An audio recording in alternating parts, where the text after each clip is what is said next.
नमस्कार किसान एवं पशुपालक भाइयों, स्वागत है आपका हमारी खेती हमारे पशु यूट्यूब चैनल पर। किसान साथियों, मौसम बेहद ख़राब चला हुआ है। विशेष तौर से किसान भाइयों के लिए एक समस्या है ये मौसम। मैं इस बात को समझता हूँ क्योंकि मैं भी एक किसान हूँ और मैं खेती करता हूँ, आपको पता भी है। तो इस प्रकार का मौसम कब तक चलेगा और इस मौसम का क्या प्रभाव हमारी फसलों पर पड़ेगा, ये बात मैं आज आपसे साझा करना चाहता हूँ। मौसम की जानकारी के साथ साथ फसलों पर इसका क्या प्रभाव पड़ेगा। सबसे पहली बात करते किसान साथियों, ये मौसम कब तक कोहरा और धुंध छाई रहेगी। अगर हम कृषि मौसम विशेषज्ञों की माने तो ये 17 तारीख तक, 17 नवंबर तक ये मौसम ऐसे का ऐसा चलने की संभावना है। लेकिन अगर ये पश्चिमी हवा अपनी गति परिवर्तन कर लेती है, गति बदल जाती है, पश्चिमी हवा की अगर दिशा बदल जाती है, हवा की गति और दिशा में परिवर्तन होता है, तो किसी भी समय पर मौसम साफ हो सकता है।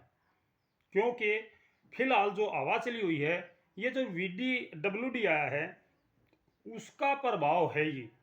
उसकी वजह से भारत के उत्तरी भारत के मैदानी क्षेत्रों में अरब सागर की नमी आई हुई है, जिसकी वजह से ये कोहरा और ये धुंध हमें दिखाई दे रही है।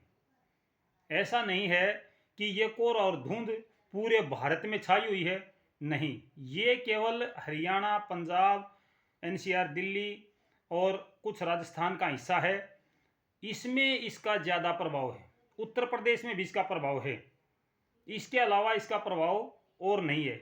जब ये धुंध हटना शुरू हो जाएगी तो सबसे पहले ये पश्चिमी सिरे की तरफ से, यानी कि हरियाणा का जो राजस्थान से लगता एरिया है, जिसमें मैं कहूँगा आपका सिरसा है या भिवानी लोहारू वाला एरिया है या फिर दादरी का एरिया है या रेवाड़ी का एरिया है, तो इस साइड से ये धुंध हटना शुरू हो जाएगी। तब ये धीरे धीरे करके पीछे हटती चली जाएगी। लेकिन फिलहाल ऐसी संभावना नहीं है। अगर यहाँ पे बारिश होने की संभावना होती तो यहाँ पे बादल छाते और ये कोहरा और धुंध बिल्कुल नहीं होती। जो भी आपको दूसरे मौसम की जानकारी देने वाले ये कह रहे हैं कि हमारे यहाँ पर उत्तरी भारत के मैदानी क्षेत्रों में बारिश होगी, भाई गलत जानकारी दे रहे हैं। बारिश नहीं होगी। हाँ, बारिश हो सकती है केवल पहाड़ी क्षेत्रों में, जिसमें आपका जम्मू कश्मीर, हिमाचल प्रदेश, उत्तराखंड ये एरिया है, वहाँ पे बारिश हो सकती है, वहाँ पे बर्फबारी भी हो सकती है।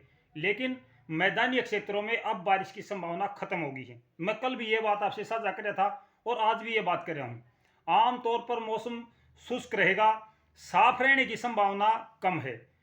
17 अक्टूबर के बाद में 17 नवंबर के बाद में मौसम साफ हो सकता है, ऐसी संभावना है। अगले 3 दिनों तक ऐसा ही मौसम रह सकता है। अगर हवा की गति और दिशा में परिवर्तन होता है तो निश्चित तौर पर यह मौसम पहले भी बदल सकता है। फिलहाल जो हवा है वो उत्तर पश्चिमी हवा चली हुई है, जिसमें नमी काफ़ी है, आवश्यकता से ज़्यादा नमी है, अनुमान से ज़्यादा इसके अंदर नमी आई हुई है। और ये नमी जब तक रहेगी मौसम साफ नहीं होगा। आप भी देख सकते हैं कि सुबह और रात के समय में काफ़ी परिवर्तन आया है।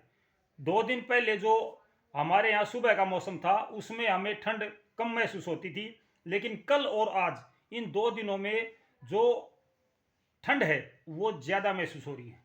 इसका मुख्य कारण क्या है?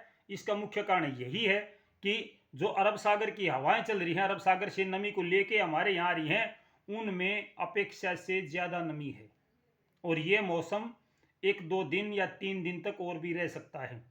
मेरे किसान भाई या मेरे दूसरे जो भाई हैं वो कमेंट कर रहे हैं कि एक महीने पहले का मौसम बता देते हैं, उस दिन बारिश होगी, उस दिन बारिश होगी, लेकिन बारिश नहीं होती है। भाई बारिश होने के लिए इतनी पहले किसी को पता नहीं चलता। 1 महीने पहले, 1.5 महीने पहले कोई नहीं बता सकता। 2 या 3 दिन का अनुमान लग सकता है, 15-15 दिन का अनुमान नहीं लगता भाई। इसका फसलों पर क्या प्रभाव पड़ेगा, मैं ये बात आपसे एक बार साझा करना चाहूँगा, उसके बाद में एक्स्ट्रा बात करेंगे हम। जिन किसान भाइयों के धान खेत में कटे हुए हैं या अपनी कटाई बढ़ाई के काम में लगे हुए हैं, वो किसान भाई अभी परेशान हैं। दूसरा, जिन किसानों की बिजाई अभी चली हुई थी वो किसान भाई परेशान हैं। और तीसरा, जिन किसानों ने गेहूं की बिजाई कर रखी है वो भी परेशान हैं। सबसे पहली बात, जिन किसान भाइयों का कटाई बढ़ाई का काम जारी है, जो भाई धान की कटाई में बिजी हैं, भाई वो धान को जड़ाई का काम धूप निकलने के बाद में करें। धूप निकलने के बाद में जड़ाई का काम शुरू करें। ये नमी अगर जाएगी तो मंडी में आपकी फसल का भाव कम मिलेगा। ये जो रात भर की नमी है, ओस है, इससे आपका धान गीला हो रहा है। ये गीला धान आपके लिए नुकसानदायक साबित हो सकता है। तो अब किसान भाई अपनी जड़ाई का दोपहर बाद काम सुचारू रूप से करें, या पहले दिन, एक दिन पहले, जैसे कल आपने जड़ाई का काम करना है तो आज शाम को ही अपने खेत में अपनी फसल को इकट्ठा करके आ जाएं और उसको ढक दें, ताकि कल सुबह आपका जाते ही काम शुरू हो जाए। आपको कोई दिक्कत नहीं होगी, आपका समय बर्बाद नहीं होगा। 1 घंटे में आप काफ़ी सारा धान इकट्ठा कर सकते हो और सुबह वो आपको 3-4 घंटे तक काम दे देगा। तो इस प्रकार से आप धान इकट्ठा करके भी ये काम चला सकते हो। दूसरी बात बताता हूँ किसान साथियों, जिन किसान भाइयों ने गेहूं की बिजाई कर रखी है, इस मौसम से पहले गेहूं का जो जर्मिनेशन है वो 8 दिन में होता था, यानी कि 8 दिन में आपका गेहूं जमीन से बाहर दिखाई देने लगता था।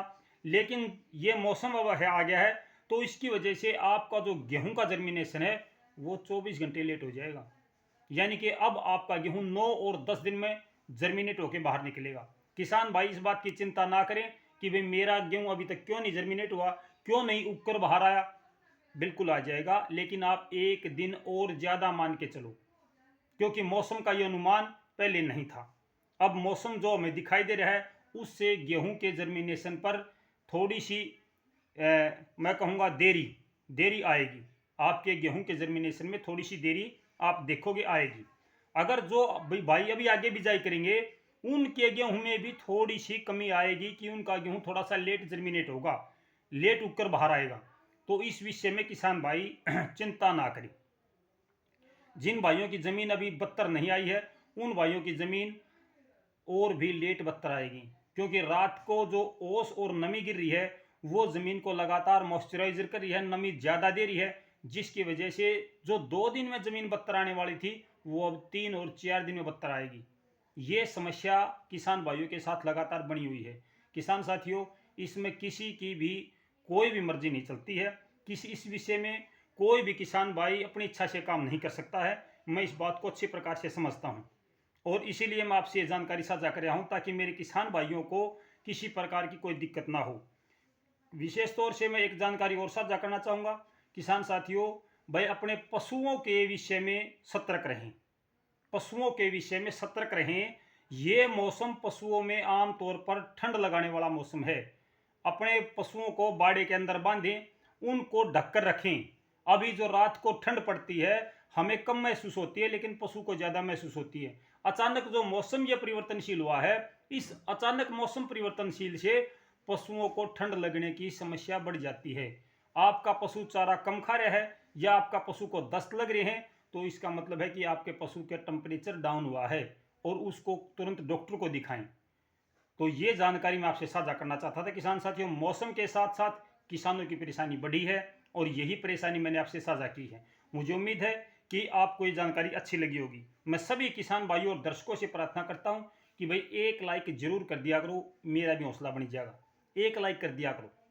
जो नए भाई हैं वो चैनल को सब्सक्राइब करें। अगर किसी किसान भाई की कोई पशुओं से संबंधित, कोई खेती से संबंधित समस्या है तो शाम को हर दिन 8 बजे इसी चैनल पर, हमारी खेती हमारे पशु, इसी यूट्यूब चैनल पर लाइव प्रोग्राम किया जाता है, से बात करते हैं। उस समय आप अपनी समस्या भी बता सकते हो, चाहे आपकी खेती की समस्या है, पशुओं की समस्या है या कोई भी आपकी समस्या है, आप साझा कर सकते हो।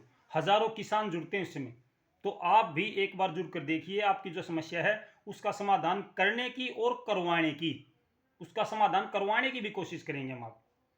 तो सभी किसान भाइयों, ये थी जानकारी। अगर जानकारी अच्छी लगे तो एक लाइक जरूर करना। धन्यवाद।